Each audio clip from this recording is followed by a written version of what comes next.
Merci à monsieur Claude Lelouch d'avoir accepté de venir pour notre première masterclass. Je voulais, mon cher Claude Lelouch, commencer par le commencement, c'est-à-dire votre amour du cinéma qui est né dans ce genre de salle. C'était sous l'occupation, vous étiez enfant, et ces salles portaient des noms évocateurs, la Scala, l'Eldorado, le Rex, le Far West. Vous m'avez dit que c'était les plus belles années de votre vie, et la question qui me vient tout de suite, c'est est-ce à ce moment que vous êtes tombé amoureux du cinéma ? Sûrement. La seule chose à laquelle je sois sûr, c'est que les choses ne se passent jamais comme on les avait imaginées, surtout à cet âge-là. Donc il se trouve que sous l'occupation, avec ma mère, on a été recherchés par la Gestapo. Et j'étais séparé de mon père qui était en Algérie. Et donc pendant 2 ans, on est allé de planque en planque. Alors moi, j'étais un enfant. Et quand on est enfant, on ne voit pas les choses de la même façon. Évidemment, j'étais un enfant hyperactif. Je ne tenais pas en place. Donc quand on se cachait dans des caves, des greniers, dans des trains, dans des autocars, etc., j'étais pas un enfant facile. Je veux dire que je bougeais tout le temps. Voilà. J'ai pas arrêté d'ailleurs, je suis toujours pareil. Et un jour, ma mère s'est aperçue que le seul endroit où j'étais sage, c'était dans une salle de cinéma. Donc, je devais avoir 4-5 ans à l'époque, quand j'ai vu mon premier film. Et pour la première fois, je suis resté pendant 2 heures sans bouger. Donc, ma mère a été interpellée s'est dit, tiens, voilà, j'ai trouvé la nurse idéale. J'ai trouvé quelque chose qui le stabilise. Et donc, elle a continué à m'amener régulièrement au cinéma, parce qu'elle voulait avoir la paix. Et puis, sous l'occupation, comme on était recherchés, elle me confiait à des ouvreuses, à 2 heures de l'après-midi jusqu'à 6 heures. Et j'étais au premier rang, comme ça, et l'ouvreuse qui me surveillait. Et j'étais fasciné. D'un seul coup, j'étais au paradis. J'étais au paradis, on était sous l'occupation, les gens souffraient, et moi j'étais heureux. Et donc on m'emmenait tous les jours au cinéma, et je voyais le même film 3-4 fois, puisque c'était des cinémas permanents à l'époque. Et je suis très vite tombé amoureux de ces gens qui étaient sur l'écran, qui ressemblaient à ceux qui étaient dans la rue, mais en mieux. Je les trouvais plus réussis, quoi. Je les trouvais plus beaux, plus intelligents, plus courageux. Ils avaient plus le sens de l'aventure. Enfin, je me suis dit, tiens, merde, c'est les mêmes, mais ils sont mieux que les autres. Donc j'ai envie de fréquenter ces gens-là. Et donc c'est vrai que tous les jours, quand ma mère avait besoin, pour essayer de retrouver mon père, d'avoir un temps de liberté, et elle avait trouvé le cinéma qui a été... Donc j'ai vécu pendant de 42 à 44, pendant 2 ans, jusqu'à la libération, dans des salles de cinéma la plupart du temps. Et donc, c'est à ce moment-là que je suis tombé naturellement amoureux du cinéma. Et évidemment, à la libération, on m'a mis à l'école comme tout le monde. Et là, le cauchemar a commencé parce que je n'allais plus au cinéma. Voilà. Et donc, mon père a très vite compris, ainsi que ma mère, que j'avais une passion irraisonnée pour l'image, que le seul endroit où j'étais relativement calme, c'était une salle de cinéma. Et donc, mon père a tout fait pour développer ma passion du cinéma. Alors à l'école, évidemment, je séchais tous les jours parce que le cinéma était devenu une drogue dont je ne pouvais pas me défaire. Et donc, tous les jours, je quittais l'école, je séchais l'école. Et comme je n'avais pas d'argent pour aller au cinéma, je rentrais par la sortie de secours, qui fait qu'à l'époque, le cinéma était permanent. On pouvait fumer au cinéma, enfin c'était une autre époque. Et donc, donc je ratais toujours le début du film et je ratais toujours la fin du film parce qu'il fallait que je sorte avant, puisqu'il y avait des contrôles à l'entrée et à la sortie. Et imaginez que je vous emmène au cinéma en vous disant... on va rater les 10 premières minutes du film et puis on va rater les 10 dernières. Vous n'allez plus venir avec moi au cinéma. Eh bien, la vie, c'est comme ça. On est arrivé dans un film qui avait commencé bien avant nous et on sera obligé de partir avant la fin. Donc, j'ai très vite compris qu'il fallait profiter du présent, qu'il fallait profiter de l'extase. Et en voyant ce que je voyais, j'inventais le début et j'inventais la fin. Ce qui fait que j'étais jamais déçu par la fin, et le début, j'ai inventé ce que je voulais. Voilà, donc j'ai grandi dans les salles de cinéma, et ma relation au cinéma est une relation amoureuse. Je veux dire que tout ce que j'ai bien fait dans ma vie, c'est à chaque fois que j'ai été amoureux de quelque chose. Que ce soit d'une femme, d'un film, d'une voiture, d'un frigo, enfin, vous voyez, n'importe quoi, mais je me suis aperçu que avec l'amour, je pouvais tout faire. Et que l'amour était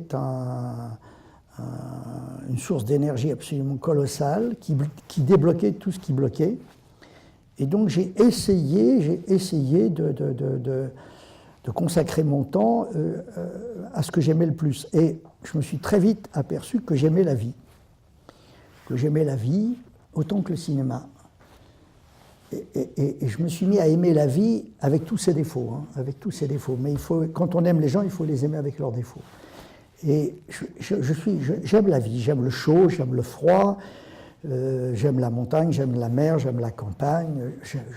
Quand on me dit qu'est-ce que tu n'aimes pas manger, je ne sais pas, j'aime tout. J'aime la vie, j'aime les gens intelligents, évidemment. J'ai une passion pour les cons parce que on est tous le con de quelqu'un et c'est avec eux qu'on a fait les plus belles comédies, vous voyez ce que je veux dire. Et donc, aimant la vie, je me suis aperçu que le cinéma et la vie, ça allait vachement bien. Ça allait vachement bien. Puis je me suis aperçu, donc en fait, je suis rien d'autre qu'un reporter de la vie. J'observe le monde, je l'observe, et à travers mes films, j'essaye de partager mes observations avec le plus grand nombre et des fois avec le plus petit nombre. Et je me suis aperçu que mes films, bon, les fictions qu'il y a dans mes films sont des fictions qui me permettent de mettre mes observations en évidence. J'aurais pu être simplement documentariste. Je me suis très vite aperçu que les documentaires, ça faisait chier les gens, et que ce qui les intéressait, c'était quand même l'aventure de la vie d'un homme et d'une femme, et que ça, c'était passionnant et que c'était fascinant. Et donc, j'ai mis mes observations dans les personnages que j'ai créés, mais ils sont tous nourris par cette observation du monde qui me fascine. La vie est un jeu incroyable, c'est un jeu, c'est une cour de récréation.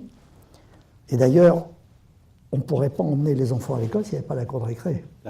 Alors justement Claude, on va s'arrêter un moment sur Claude Lelouch, reporter, et je crois que Daniel Para avait une question à ce sujet. Oui, non, mais justement, comme vous dites reporter de la vie, je crois que vous avez vraiment débuté dans le reportage, dans le journalisme. Est-ce que c'est justement cette base d'avoir travaillé dans le journalisme qui vous a donné ce goût de saisir le direct, quoi, parce qu'on a toujours l'impression que vos films sont en prise directe, c'est-à-dire que c'est pas reconstituer la vie, mais filmer la vie. C'est cette immédiateté. Je ne savais pas comment rentrer dans le cinéma, parce que comme j'ai fait des études épouvantables, puisque je séchais tout le temps, je pouvais pas. Donc, comme il fallait des diplômes pour entrer dans les écoles de cinéma, j'ai pas pu accéder aux écoles de cinéma. L'IDEC de l'époque, tout ça, ils demandaient des tas de trucs, et je me suis dit, bon, je vais y aller tout seul. Et mon père, quand j'ai raté mon bac, m'a tout de suite offert une caméra pour me récompenser. Et il m'a dit, maintenant tu te démerdes. Voilà. Et donc cette caméra, le jour où j'ai pris cette caméra, ma vie a changé. Vous avez senti tout de suite que c'était ça votre passion? Oui, parce que la caméra, c'est l'acteur principal de tous les films de l'histoire du cinéma. Elle est présente dans tous les films et dans tous les plans. C'est un acteur invisible. Et c'est l'acteur qu'il faut, quand on est cinéaste, d'abord apprendre à diriger. Je veux dire, le premier acteur à diriger, c'est la caméra. Et donc, je suis parti à travers le monde avec ma caméra pour essayer de filmer des choses plutôt compliquées pour justement intéresser ceux qui ne me connaissaient pas et remplacer mes diplômes. Donc, j'ai pris des risques énormes. Et parmi ces risques, je suis rentré en 1957 en Russie. C'était encore le rideau de fer, le régime communiste.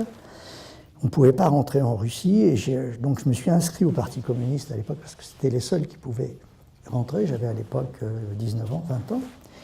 Et donc je suis arrivé à Moscou en 1957, très exactement, et pendant 15 jours, j'ai filmé avec une caméra que j'avais accrochée sur ma poitrine, parce que je n'avais pas le droit de filmer.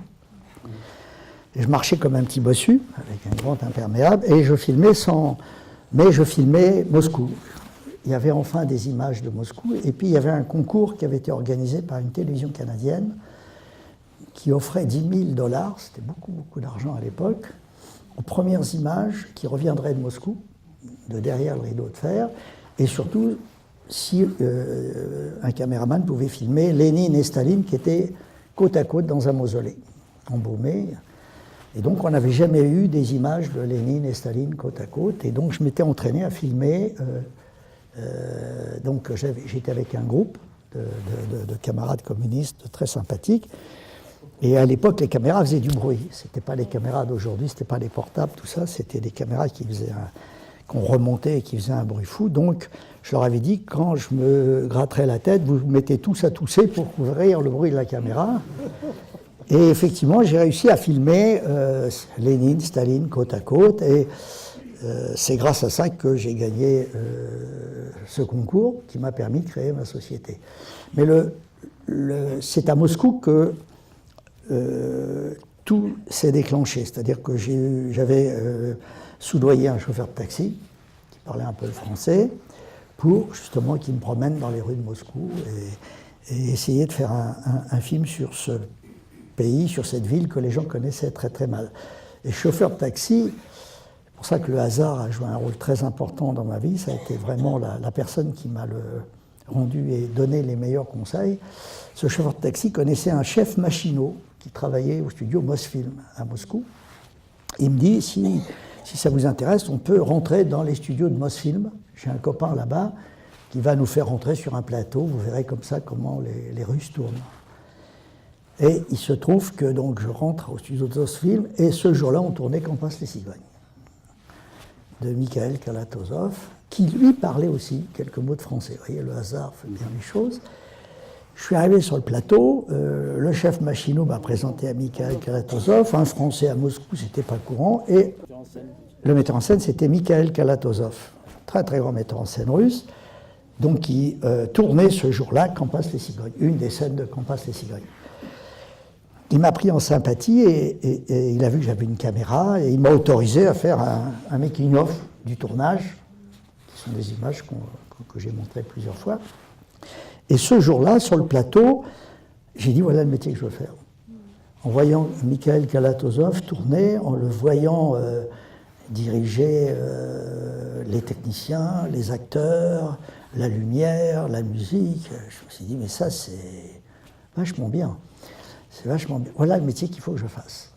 Donc c'est ce jour-là que j'ai décidé que je passerais de caméraman à metteur en scène, mais encore une fois, en me nourrissant de mes observations. C'est-à-dire que tous les personnages de mes films, sans exception, sont des gens que j'ai quand même plus ou moins croisés.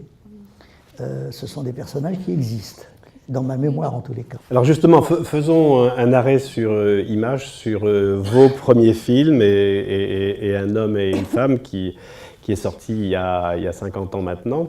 Alors vous me disiez que vos 6 premiers films ont été des échecs, mais est-ce que vous n'avez pas été tenté à un moment de tout abandonner, même jeune ? Non, parce que mon amour du cinéma était sans limite. C'est-à-dire quand on est amoureux de quelque chose, on ne compte pas. Et ces échecs n'étaient pas vraiment des échecs, c'était une façon d'aller à l'école. Si vous voulez, la plus grande université du monde, c'est l'échec. C'est là qu'on apprend les choses. Soit vous vous nourrissez de la culture des autres, qui est le principe de l'école, soit vous vous nourrissez de votre propre culture. Et ça, c'est la meilleure école du monde. Donc moi, je me suis nourri de mes expériences, je me suis nourri de mes souffrances. La souffrance des autres, dans les livres, c'est la souffrance des autres. Jean Valjean, il en prend plein la gueule, c'est quand même Jean Valjean, c'est pas vous. Vous voyez ce que je veux dire ? Mais quand vous avez personnellement une maladie grave, que vous traversez un moment difficile, que vous êtes confronté à une faillite, à des problèmes financiers, là, vous êtes vraiment à l'école. Et c'est pour ça que tout ce que j'ai réussi, je l'ai d'abord raté. Je veux dire que c'est l'échec qui m'a fait grandir. c'est la souffrance qui m'a fait grandir. Plus le malheur est grand, plus il est grand de vivre. Je veux dire que la plus grande, la plus belle école, la plus belle université du monde, c'est la souffrance, c'est la sueur. Voilà. Et donc j'ai compris très vite que j'apprenais de mes échecs. Donc ces échecs étaient des brouillons de ce qui pourrait être un jour un film. J'ai fait 46 films, j'ai fait 46 brouillons. Chaque film est le brouillon. Chaque seconde dans la vie invente la seconde d'après, chaque minute invente la minute d'après, et chaque vie invente la vie d'après. Voilà. Je pense qu'on est dans un mouvement d'éternité. Notre inconscient nous dit qu'on est immortel, et notre intelligence nous dit que nous sommes mortels. Donc c'est cette dualité entre notre intelligence et notre inconscient qui a nourri ma vie, mes observations et ce que je raconte dans mes films. C'est cette dualité qu'il y a chez chacun de nous qui fait qu'on a plus tendance à écouter notre matière grise que les battements de notre cœur. Parce que notre cœur a toujours le dernier mot, parce que lui ne se trompe pas. Notre intelligence a le sens des affaires. Elle est pragmatique. C'est une saloperie. C'est ce qu'il y a de pire chez chacun de nous. Alors que notre cœur, lui, il est dans l'éternité, et puis si vous l'embêtez, il arrête de battre. Hein. Vous voyez ce que je veux dire? Une réflexion, vous voyez, il peut se vexer très vite. Et votre cœur vous donne toujours de bons renseignements. Je me suis aperçu que mon cœur m'a jamais emmené là où je n'avais pas envie d'aller. Si on pouvait prendre les battements des gens à qui on parle, leurs battements de cœur au moment où on leur parle, on saurait si on leur fait plaisir ou si on les emmerde. Vous voyez ce que je veux dire? Le cœur, c'est l'essentiel de chacun d'entre nous. Et notre cœur est rattaché à nos yeux. Et les yeux, c'est ce qu'il y a de plus beau au cinéma. Je veux dire que la vérité, si on veut la filmer, elle est dans les yeux. Elle n'est pas dans la parole. Là, avec ma parole, je peux vous raconter ce que je veux. Par contre, si vous regardez mes yeux, eux, ils ne savent pas tricher. Parce que les yeux sont rattachés au cœur. Les yeux sont le reflet du cœur. Alors que la parole, elle est en connexion avec l'intelligence, avec tout ce qu'il y a de machiavélique chez chacun de nous. Et alors au cinéma, ce qu'il y a de formidable, c'est que quand on filme des gens, c'est pas tellement ce qu'ils disent. Ce qu'ils disent, c'est on sent que ce qu'ils disent, ils le pensent en même temps. Et ça, on le voit dans les yeux. C'est pour ça que la plupart de mes films sont filmés à hauteur d'homme et à hauteur des yeux des gens. Surtout les derniers films, si vous voyez les derniers films, quand je filme des acteurs, j'ai besoin de voir leurs deux yeux. Vous voyez, même si vous en voyez qu'un seul, déjà, mais les deux yeux sont importants. Donc, tout simplement pour essayer de mieux accéder à la vérité, parce que on est dans un monde de tricheurs et de menteurs. Et donc les parfums de vérité ont une valeur colossale. Et cette vérité, on ne peut l'avoir que dans les yeux des gens. Vous voyez ce que je veux dire? On le voit bien, que ce soit un acteur ou des hommes politiques ou des sportifs, dès qu'ils parlent, des fois ils nous touchent et des fois ils ne nous touchent pas. Mais ils nous touchent quand le parfum de vérité est là. Vous voyez ce que je veux dire? Encore une fois, cette dualité permanente qu'il y a entre notre inconscient, entre notre rationnel et notre part d'irrationnel, et qui est le thème principal de tous mes films. Et dans vos yeux, on voit que vous êtes resté un éternel adolescent. Alors revenons à vos débuts. Donc là, on a parlé des premiers échecs. Enfin, le succès arrive. Et d'ailleurs, les 4 films d'Arte sont tous des succès. Et enfin, un homme et une femme arrivent. Et enfin, Daniel Para va poser la question sur un homme et une femme. J'en ai plusieurs, évidemment. Mais justement, j'aimerais rebondir sur ce que vous venez de dire par rapport aux échecs. Les échecs qui nourrissent. Est-ce que justement le fait d'avoir eu ces échecs avant un homme et une femme, ça vous a permis d'être plus solide face au succès? Parce que le succès, ça peut aussi être destructeur. Donc ce succès qui a été phénoménal, évidemment, la Palme d'Or, ça fait 28 ans, je crois. Donc oui. C'est très jeune. Ça vous a permis d'être armé pour le succès? Alors, encore une fois, comme les choses ne se passent jamais comme on les avait imaginées, il faut naviguer à vue à un moment donné. Vous voyez ce que je veux dire? À un moment donné, les cartes ne servent plus à rien. Voilà.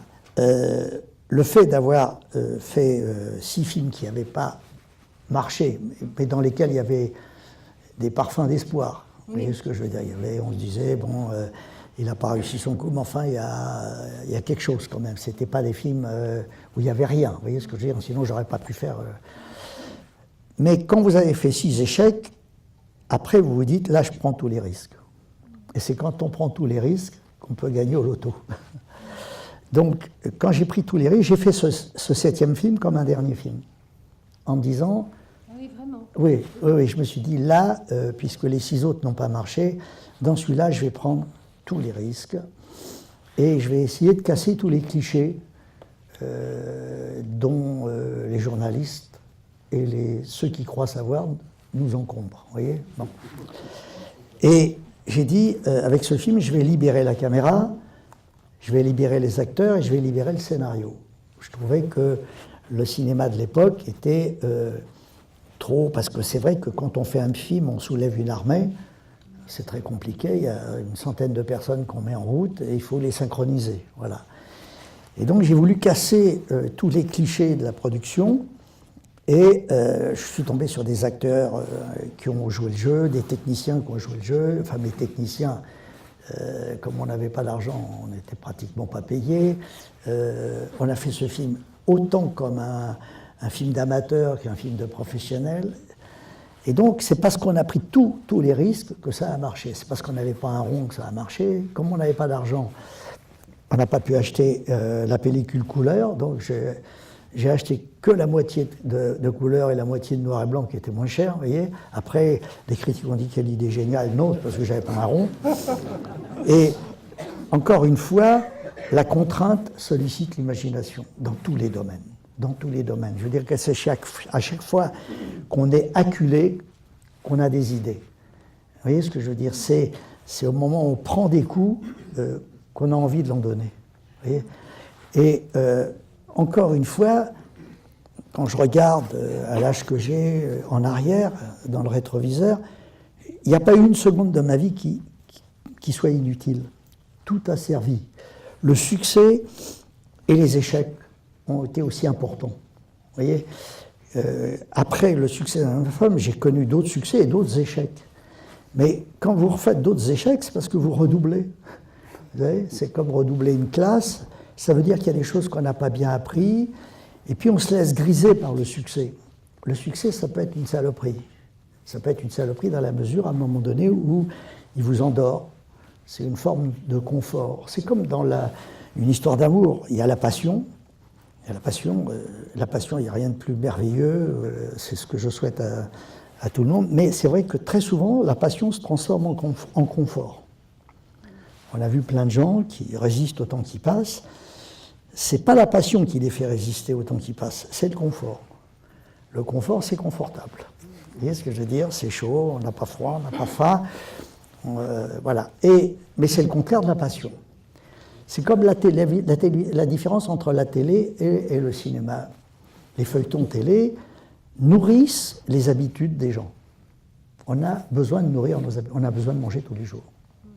Même des choses intellectuelles. Bon. Donc la télé, les feuilletons aussi, les feuilletons, c'est parce qu'on nourrit les habitudes. Alors que le cinéma, c'est les portes de l'aventure. Ça devrait être les portes de l'aventure. Ça devrait être les portes du risque. Parce que les gens qui vont au cinéma, quand même, ils sortent de chez eux, ils prennent leur bagnole, ils payent le parking, ils payent la place, il fait chaud, il fait froid, ils font la queue. Il faut bien qu'en échange de cet effort, on leur offre un truc qu'ils ne voient pas gratuitement à la maison. Donc c'est ça le cinéma. Or, aujourd'hui, la plupart des films sont des films de télé déguisés en films de cinéma. On voit sur les grands écrans des films qu'on va voir chez soi. Donc il y a une tricherie. Moi, je me rappelle d'une époque où il y avait énormément de navets, mais énormément de chefs-d'œuvre. Aujourd'hui, il n'y a pratiquement plus de mauvais films. Mais il y a moins de navets et il n'y a plus de chefs-d'œuvre. Vous voyez ce que je veux dire? Tout simplement parce qu'on a réduit la part de risque. Et c'est toujours la prise de risque qui fait qu'on arrive quelque part. Donc c'était la prise de risque dans Un homme et une femme, pour répondre à votre question, c'est la prise de risque qui a fait le succès de ce film. En parlant justement de la prise de risque du film, quand vous parlez tout à l'heure du noir et blanc et de la couleur, j'aimerais bien, parce que quand on pense à Un homme et une femme, on pense évidemment à ces images mythiques, la plage, on connaît par cœur. Mais j'aimerais quand même que vous reveniez sur une scène que je trouve, dont on parle moins, qui est la scène de la samba. Quand vous passez du noir et blanc sont dans la voiture en noir et blanc, et tout d'un coup, Anouk Aimée raconte son mari, la samba, et on tombe dans un clip, couleur. C'est l'inverse d'ailleurs, parce que souvent la couleur c'est le rêve, vous inversez en fait ces deux choses, et on est carrément dans la comédie musicale. Donc là, vous allez vous dire c'est la facilité de prendre le noir et blanc, c'est quand même pas une facilité de faire ça. Comment ça vous est devenu cette idée de mettre une coloration musicale? Votre question est très intéressante parce que mon cinéma c'est quoi? C'est un mélange de genres. Vous voyez ce que je veux dire? J'aime bien dans un film mélanger les genres, mais parce que la vie est un mélange de genres. Des fois, on vous dit souvent, encore une fois, certains critiques, il ne faut pas mélanger les genres. Quelle connerie! La vie, elle ne se gêne pas pour mélanger les genres, ce n'est que ça. Vous vous levez le matin, vous avez du mal à vous lever, c'est un film psychologique. Après, vous allez dans la rue, on vous pique votre portefeuille, c'est un polar. Voilà. À midi, vous allez déjeuner, il y a une jolie fille en face de vous, commence une histoire d'amour. Voilà. Bon, dans l'après-midi, on vous file un coup de couteau, c'est un film d'horreur. Voilà. Et donc, la vie est un mélange de genres. La vie est un mélange de genres, et c'est ce mélange de genres que j'ai essayé de filmer, de pratiquer. C'est-à-dire qu'on passe constamment du chaud au froid, des bonnes nouvelles aux mauvaises nouvelles. La vie, c'est quoi? C'est une course d'emmerde au pays des merveilles. Vous voyez? Le terrain est magnifique, l'endroit est juste sublime, c'est la terre, c'est le paradis. On y est au paradis. C'est nous qui le transformons en enfer. Mais le paradis, on y est. On ne l'a pas trouvé ailleurs. Mais on ne sait pas pourquoi, il n'y a que des emmerdes. Il n'y a que des emmerdes. Et le bonheur, c'est à chaque fois qu'on terrasse un emmerdement. À chaque fois que j'ai terrassé un emmerdement, j'ai été l'homme le plus heureux du monde. Et c'est quand on vous dit, monsieur, vous êtes guéri. Là, d'un seul coup, c'est le bonheur. Mais la veille, vous étiez en bonne santé, vous n'en aperceviez même pas. Vous n'en profitiez pas. Donc, le bonheur, c'est quand on terrasse un emmerde. C'est quand les emmerdes se reposent. Vous voyez, c'est quand les emmerdes partent en vacances. Mais on ne peut pas avoir de gros bonheur si on ne passe pas par les emmerdes. Il y a plein de gens qui disent je vais éviter les emmerdes. Ils ne seront jamais heureux. Ils évitent les emmerdes, mais ils ne seront jamais heureux. Vous voyez, le bonheur, c'est le résultat d'avoir affronté un emmerde et de l'avoir terrassé. Il vaut mieux avoir des ennuis que s'ennuyer, finalement. Oui. Vous voyez ce que je veux dire? Voilà. Parce qu'on est là pour un certain temps. Et l'idée, c'est de ne pas voir le temps passer. Parce que si on regarde le temps passer, là, on se fait chier. Mais si on n'a pas le temps de le voir passer, la vie est un jeu. Et c'est un jeu fantastique, je vous le disais tout à l'heure. C'est le plus beau de tous les jeux. Le problème dans tous les jeux, c'est les tricheurs. Voilà. Donc il y a beaucoup de tricheurs. Et c'est eux qu'il faut traquer. Donc le jeu principal de la vie, c'est de traquer les tricheurs. Et quand vous arrivez à slalomer à travers les tricheurs, ça marche très bien. C'est pour ça que le slalom est important. Oui, je veux dire. Il y a une signature Lelouch, un style Lelouch. Vous avez l'intuition de la scène. Vous avez tout de suite l'endroit où il faut placer la caméra et filmer la scène. Alors, moi, j'avais envie de vous demander, est-ce que c'est quelque chose que vous avez eu tout de suite, comme ça, l'œil caméra, ou est-ce que vous avez acquis ça au fur et à mesure? Non, ça se travaille. Ça se travaille, et c'est en faisant des films qu'on apprend à filmer. C'est en faisant des erreurs, encore une fois, c'est en se plantant qu'on arrive à pousser. Vous voyez ce que je veux dire? Bon. Au fur et à mesure que j'ai fait des films, je me suis aperçu que la caméra, c'était le regard des uns et des autres. Voilà. Vous êtes tous des cinéastes. Vous êtes en train de me filmer, je suis en train de vous filmer.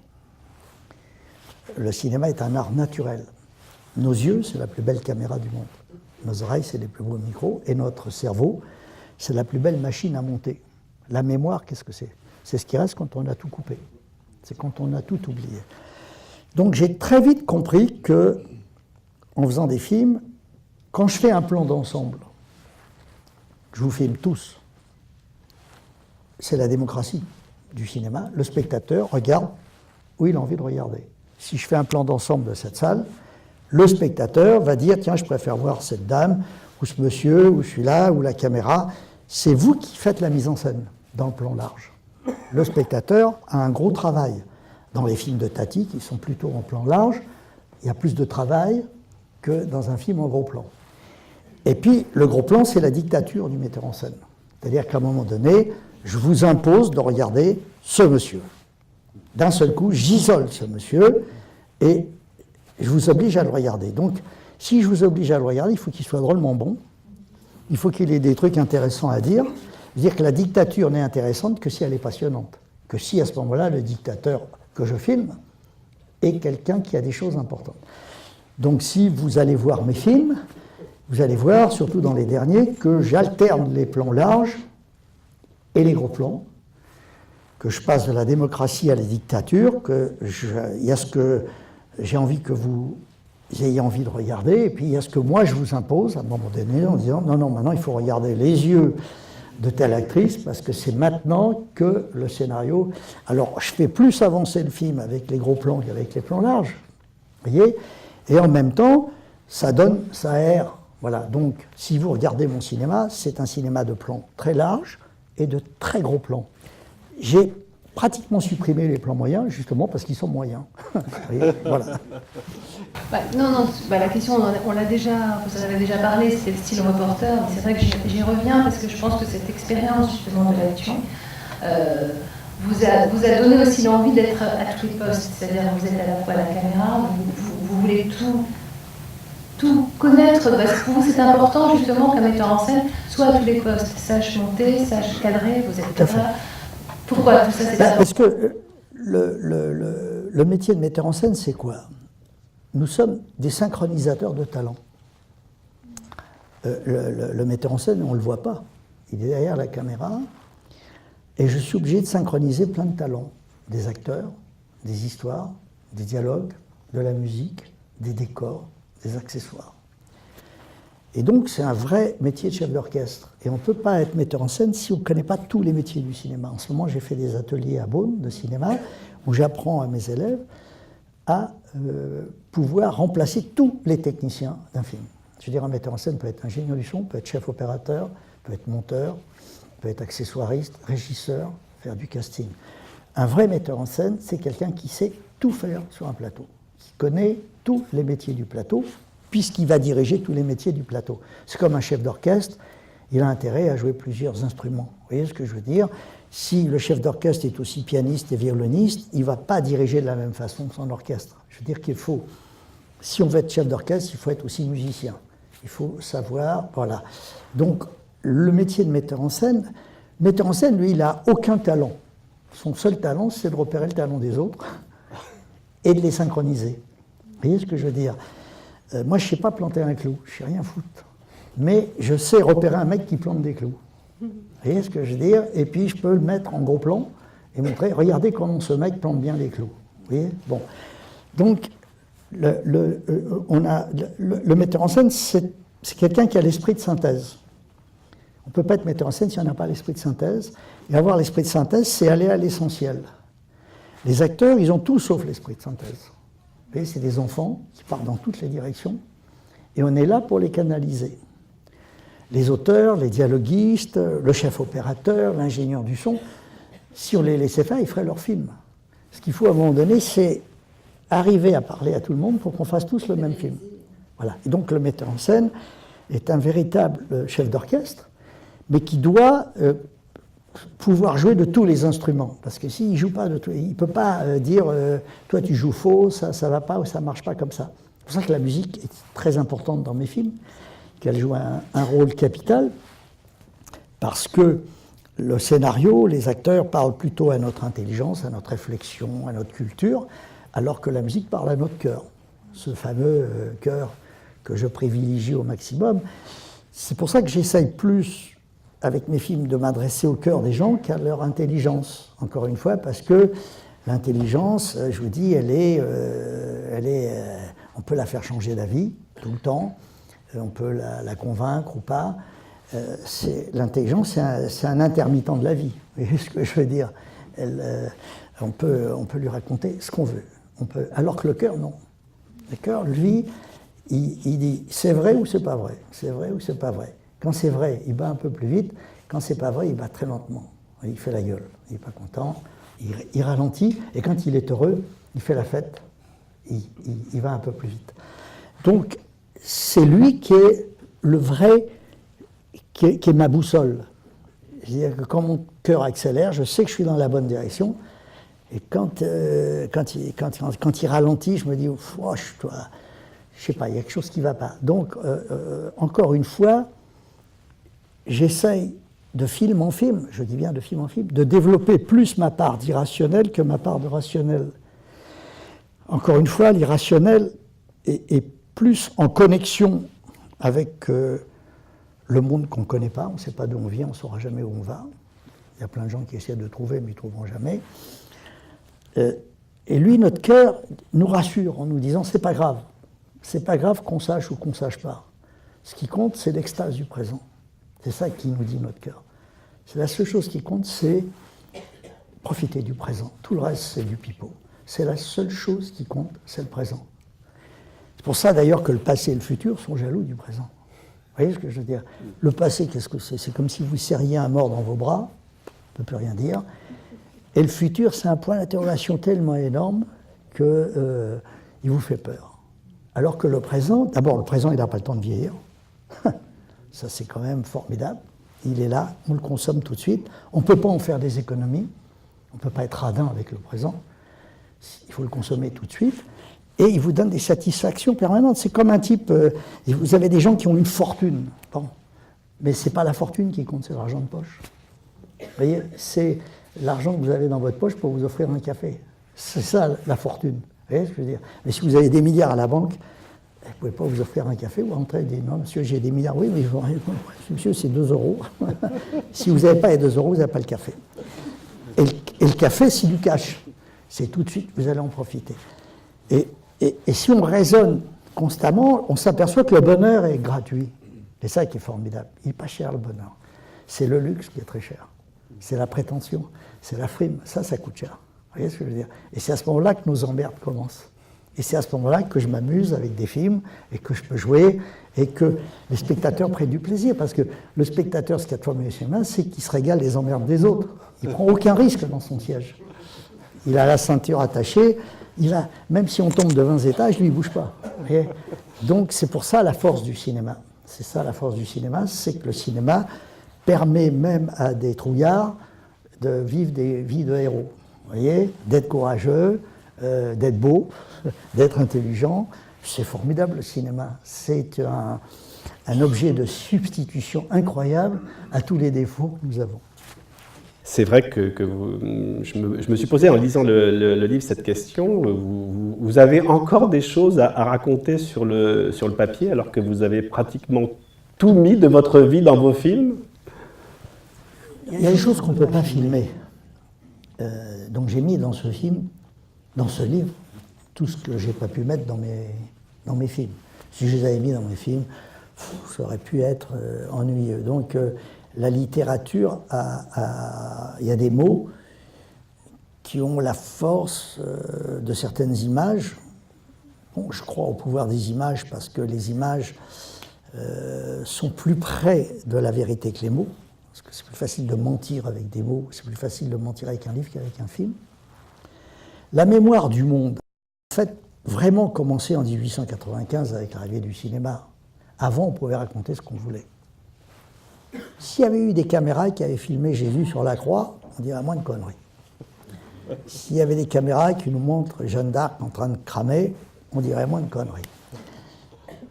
Dès l'arrivée du cinéma, on a commencé à dire un peu moins de bêtises. C'est-à-dire qu'on peut tricher aussi avec le montage d'un film. Mais, quand même, on a vu, le cinéma a filmé la Première Guerre mondiale, la Deuxième Guerre mondiale, on a vu des horreurs qui nous donnent envie de ne pas les recommencer. C'est quand même formidable.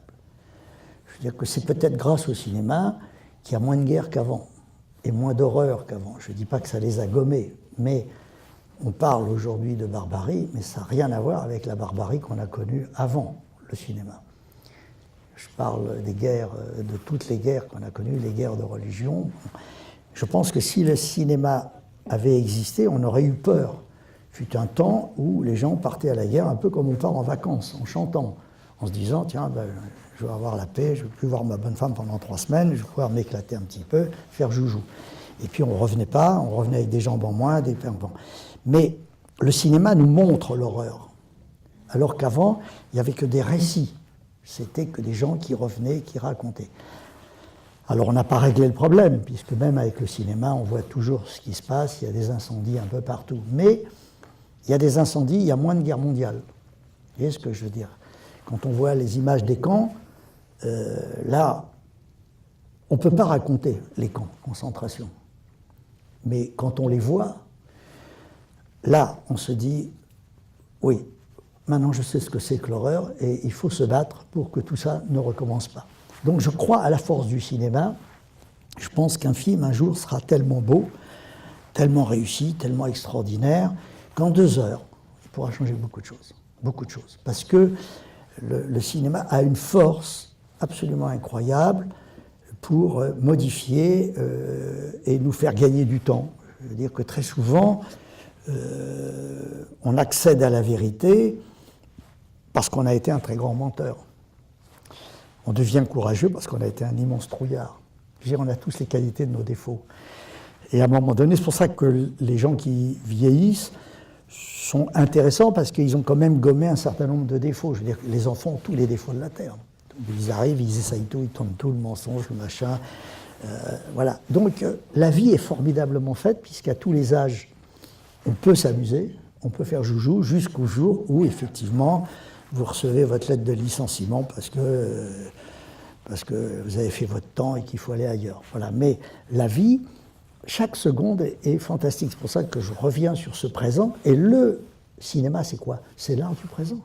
Quand vous regardez un film, vous ne pouvez pas le consommer au passé, au futur. Vous êtes obligé de le déguster. Un bouquin, c'est pareil. Toutes les œuvres d'art ne peuvent être consommées qu'au présent. Un compositeur qui joue un morceau de piano, il faut le déguster tout de suite. Donc, encore une fois, c'est la force de ce présent. Et ce présent, on l'utilise mal. On l'utilise mal parce qu'avec nos emmerdes, nos soucis, on est dans le futur, on est dans le passé et on gâche le présent. Voilà. Donc c'est pour ça que le cinéma, j'aime tant le cinéma, parce que ceux qui viennent voir un film sont obligés à ce moment-là d'être concentrés sur le présent. Oui, alors j'aime tant le cinéma, bon, c'est votre passion, et dans ce livre qui est un peu le mode d'emploi de vos films, je dirais, il y a 3 grandes passions, hein, le cinéma, on en parle, la vie, on en a parlé, et maintenant abordons le chapitre Les femmes. Je crois que Daniel avait une question sur la rencontre amoureuse. La rencontre amoureuse, c'est vraiment le sujet inépuisable de vos films, vraiment. Donc est-ce que vous pensez qu'un jour vous en aurez fait le tour? Parce que vous aviez dit au moment de la sortie d'Un plus une que c'était une sorte de boucle en fait. Parce qu'un homme et une femme, un plus une, et que peut-être vous alliez mais fermer cette boucle et en ouvrir une autre. Est-ce que vous pensez un jour que ce sujet ça sera toujours d'actualité pour vous? C'est le sujet principal de l'humanité. De tous vos films. De tous mes films, mais de l'humanité. C'est pas de mes films à moi, c'est de l'humanité. Pourquoi un homme et une femme se donnent tant de mal pour aller dans le même lit et pourquoi ils se donnent tant de mal pour plus y aller? Vous voyez ce que je veux dire? Tout tourne autour de ça. C'est l'histoire du monde. C'est l'histoire du monde. Sacha Guitry disait, ce qui est important, c'est pas de trouver la femme de sa vie, c'est de trouver la femme de sa mort. Et celle qui va être votre veuve, c'est-à-dire la dernière. Parce que la dernière, elle est le résultat de tous les autres brouillons. Vous voyez ce que je veux dire? Chaque histoire d'amour vous fait grandir. Chaque histoire d'amour vous fait comprendre des choses que l'autre ne vous avait pas...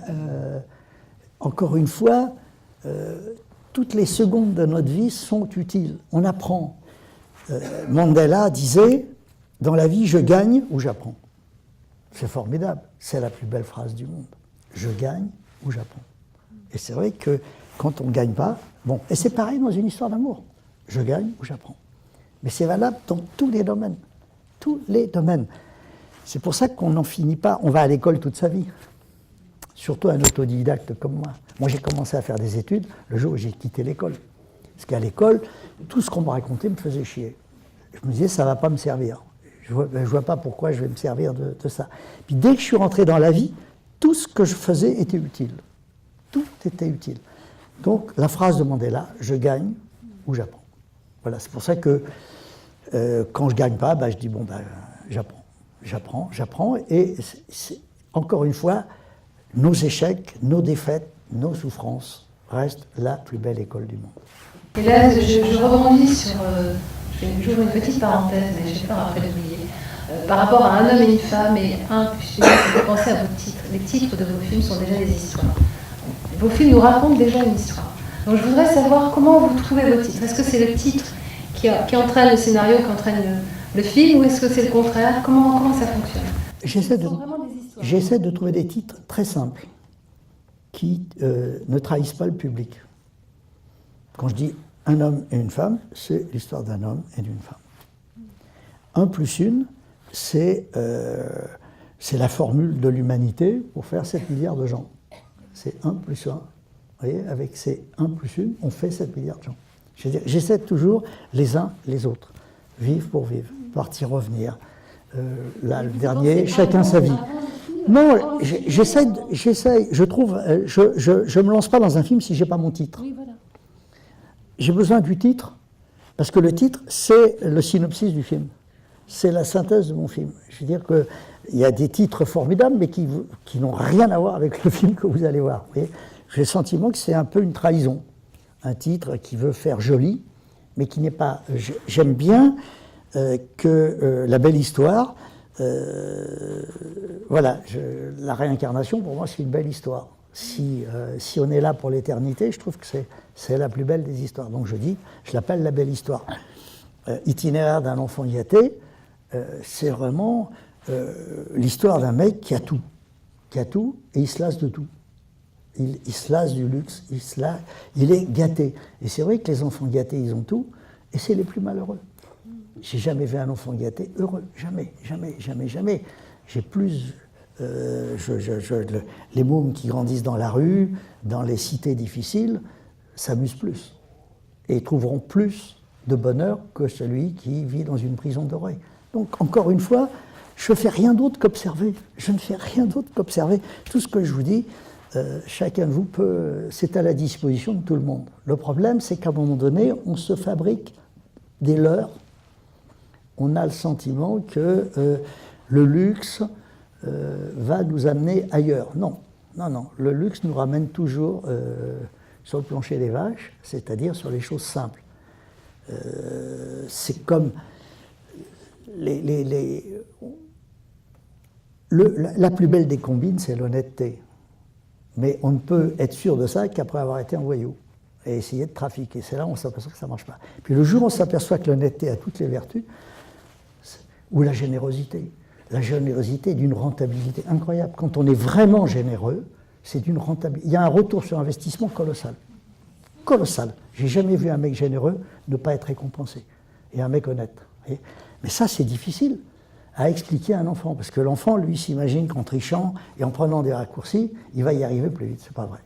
C'est pas vrai. Il y a un parcours à suivre, il faut le suivre.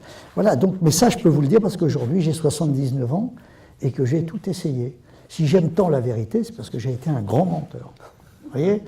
Voilà. Et si j'aime les femmes, puisque c'était quand même la question de départ, c'est parce que c'est elles qui m'ont fait grandir. Ce sont des hommes réussis pour moi. Je les trouve plus courageuses, moins menteuses, moins pourries que nous. Voilà. Elles ne sont pas parfaites, mais elles m'ont indiqué le chemin plus souvent que les hommes. Les hommes, nous, on est trop dans le plaisir instantané, alors que les femmes ont quand même une vision globale de ce qu'est la vie. Nous, on est vraiment des jouisseurs, évidemment, donc il y a des contradictions qui sont intéressantes et passionnantes et qui font que cette attraction homme-femme est formidable, qu'il y a cette complémentarité qui fait que le jeu est amusant. Mais aujourd'hui, la méfiance dans le couple.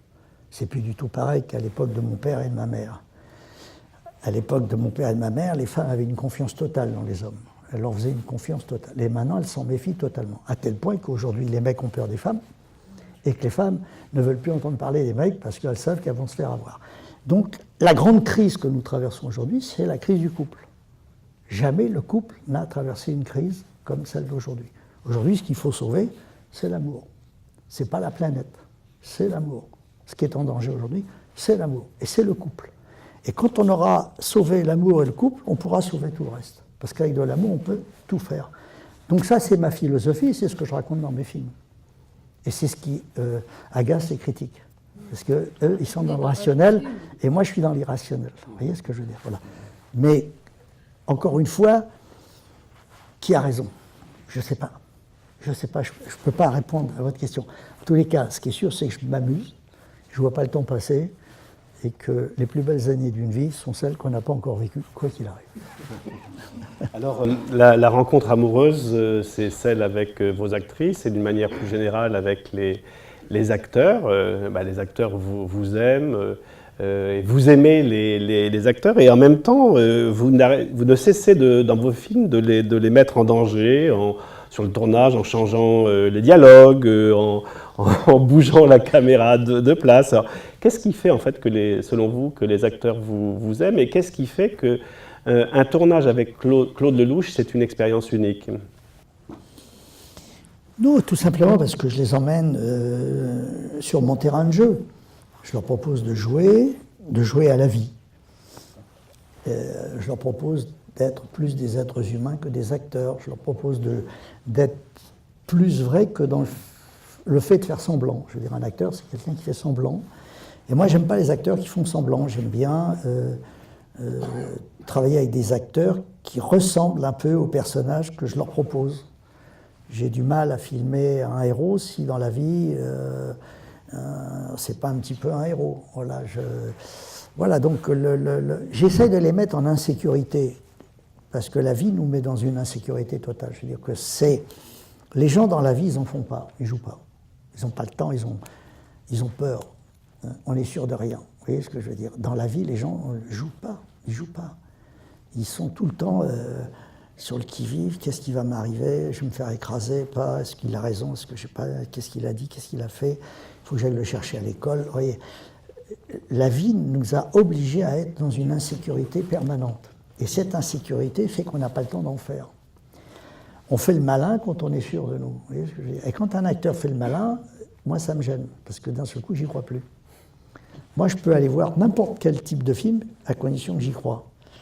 J'ai envie de croire aux choses qu'on me raconte. Voilà, j'aime les films d'horreur à condition d'y croire. J'aime les comédies musicales à condition d'y croire. J'aime tous les genres à condition d'y croire. Dès que je ne crois pas à quelque chose ou à quelqu'un, je sors de l'histoire et ça m'intéresse moins. Donc, mes acteurs, je leur dis, moi j'ai besoin de croire à ce que vous faites. Je me fous que vous soyez bon ou mauvais.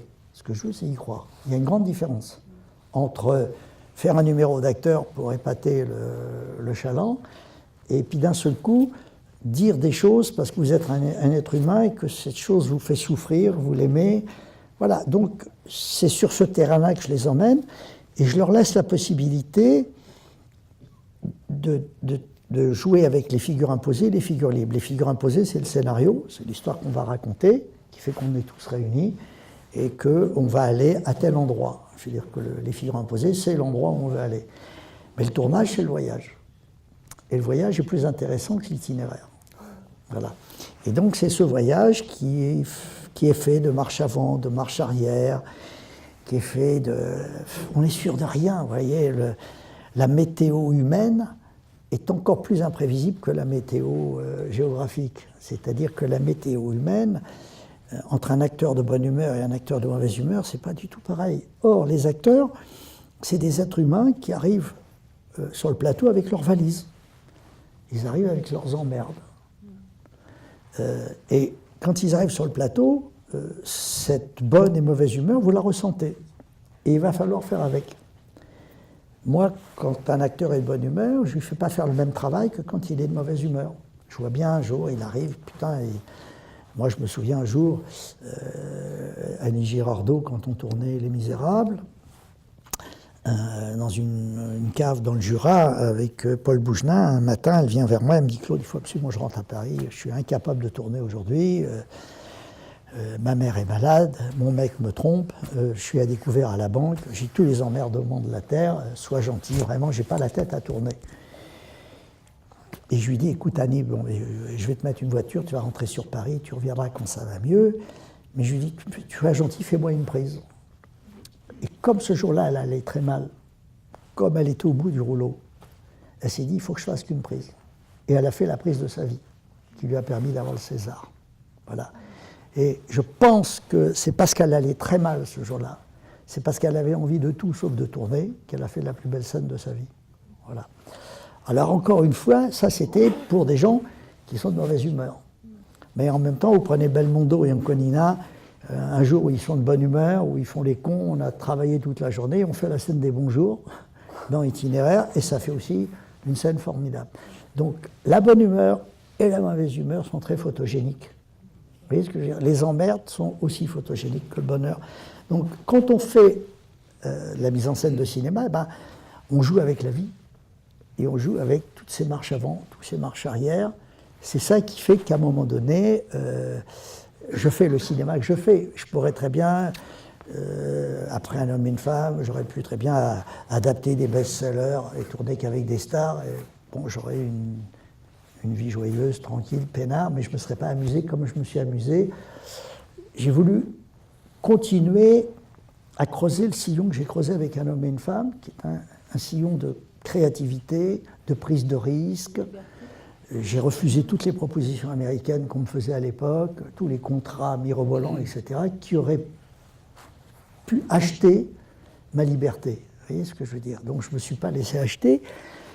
Et c'est pour ça que je m'amuse encore aujourd'hui. Vous parliez tout à l'heure de mon innocence, mais c'est vrai que je crois qu'on a toute notre vie le même âge. Voilà, moi je crois que je suis dans l'adolescence et j'ai été un adolescent toute ma vie. Et c'est Béatrice Dalle d'ailleurs qui dit de vous, c'est un gamin de 12 ans avec 50 ans d'expérience. Mais elle a tout à fait raison. Elle a tout à fait raison, mais dans chaque vie, on a un an de plus. Vous voyez ce que je veux dire? Bon, là, dans cette vie, je dois avoir 17, 18 ans. Là, bon, dans ma prochaine vie, j'aurai 19 ans. Voilà, vous voyez ce que je veux dire? Mais moi, c'est comme ça que je compte. Vous voyez, je pense qu'on a toute notre vie le même âge. Bon, il n'y a que le physique qui change pour donner le change et puis pour brouiller les pistes. Vous voyez ce que je veux dire? Mais Belmondo, il a eu 13 ans toute sa vie. Il est dans le jeu complet. Vous voyez, il a aujourd'hui un peu plus de 80 ans, mais en fait, il a toujours 13 ans. Voilà. Donc, on a toute notre vie le même âge. C'est pour ça que vous avez des gens qui ont, dès l'enfance, 60 ans. Voilà, voilà, et vous voyez, et moi, je supporte plus tous ces jeunes qui sont plus vieux que moi, quoi. Vous voyez? Justement, pour en revenir aux acteurs, c'est vrai que le public souvent se pose cette question. Quelle est la part d'improvisation? Par exemple, pour prendre un exemple, sur une scène qui est vraiment culte, qui est la scène du concours de drague dans L'aventure, c'est l'aventure. Donc voilà, ce concours de drague sur la plage qui est hilarant. Est-ce que c'était vraiment très écrit? Est-ce que lequel a embarqué les autres? Quelle était la part d'improvisation? Très honnêtement, les scènes que je préfère dans mes films sont celles qui n'étaient pas dans le scénario, de tous mes films. Le scénario, c'est prévisible. On l'a écrit, on sait ce qu'on va... Et puis, le tournage, lui, c'est encore une fois, c'est le présent. Puis à un moment donné, un matin, je me lève, c'est un dimanche matin, je vois Aldo Macione, il tournait pas, et puis je le vois passer devant 4 filles, en marchant d'une façon spéciale, et je me dis, mais... Et c'est vrai qu'il essayait de les draguer en marchant. Bon, comme la marche des Monty Python. Voilà, et je me dis, il faut que je mette ça dans mon film, c'est pas possible. C'est pas possible. Donc j'ai réveillé les autres en disant, venez voir, il y a 5 filles sur la plage, elles ne savent pas, elles ne nous ont pas vus, vous allez marcher devant, on ne va pas les prévenir. Si on met des figurants, c'est pas pareil. Voyez? Et c'est la tête de ces filles qui ne comprenaient pas qui fait que les autres jouent d'une façon différente. Si j'avais eu 5 filles payées par la production pour regarder 5 voyous en train de marcher, les autres, ils n'auraient pas marché de la même façon. Et parce que d'un seul coup, ils se seraient dit, elles sont payées, elles font partie du spectacle, on fait semblant. Là, ce qui a fait que les autres marchaient de cette façon-là, c'est parce qu'il y avait 5 nanas qui les regardaient en se disant, qu'est-ce que c'est que ces extraterrestres?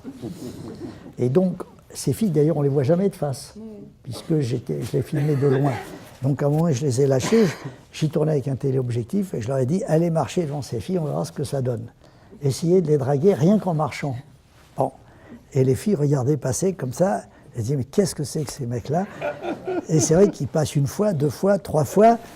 Bon, elles regardent. Vous voyez ce que je veux dire? Ils ne sont pas méchants, ils ne sont pas innocents. Mais, et tout ça est parti du fait qu'Aldo le faisait pour de bon. Voilà. Donc, encore une fois, il y a dans mes films ces parfums de vérité qui fait qu'à un moment donné, cette scène, on ne peut pas écrire une scène pareille. Comment voulez-vous que j'écrive une scène pareille? Je n'ai pas assez de talent pour écrire une scène pareille. Par contre, j'ai assez d'observation pour me dire, tiens, maintenant, faisons cette scène. C'est-à-dire qu'au moment du tournage, quand j'ai tous mes acteurs, quand j'ai toutes mes lumières, mon chef opérateur, quand tous les éléments sont réunis, je vois des choses que je ne voyais pas quand j'étais tout seul devant ma feuille de papier. Donc il y a les figures imposées, qui sont une succession de clichés, qui sont les clichés de la vie, et puis il y a la vie, qui elle, d'un seul coup, a plus d'imagination que vous. Et quand on peut jouer avec cette imagination, bah, ça permet de faire certaines scènes, comme il y en a dans certains de mes films, qui fait qu'à un moment donné, les scènes qui m'amusent le plus sont celles qui n'étaient pas prévues au scénario. Chacun sa vie et son intime conviction. Votre 46e film, je crois. Vous avez un énorme casting avec 12 comédiens, Dujardin, Johnny Hallyday et 12 comédiennes, ce qui va être, j'imagine, un véritable tour de force. Je crois que le film est prévu pour une sortie le 15 mars. Alors, la question que je voulais vous poser, c'est...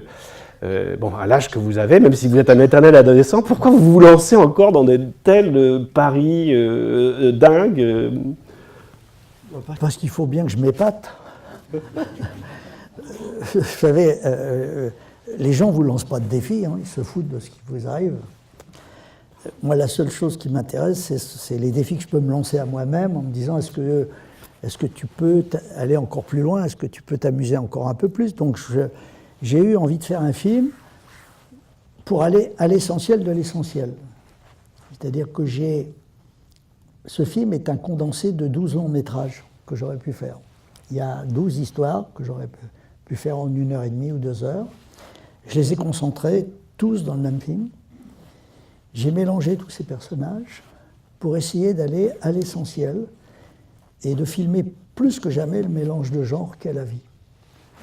Donc j'ai pris des comédiens magiques, merveilleux, extraordinaires, et je leur ai dit, je vais vous faire tourner la scène importante des films qu'on aurait pu faire avec toutes ces histoires. Donc il y a 12 histoires qui se mélangent et qui se retrouvent dans la 13e. Donc il y a 12 histoires plutôt drôles et amusantes qui se réunissent dans une histoire tragique. Donc ce qui fait que je suis au cœur de toutes mes observations.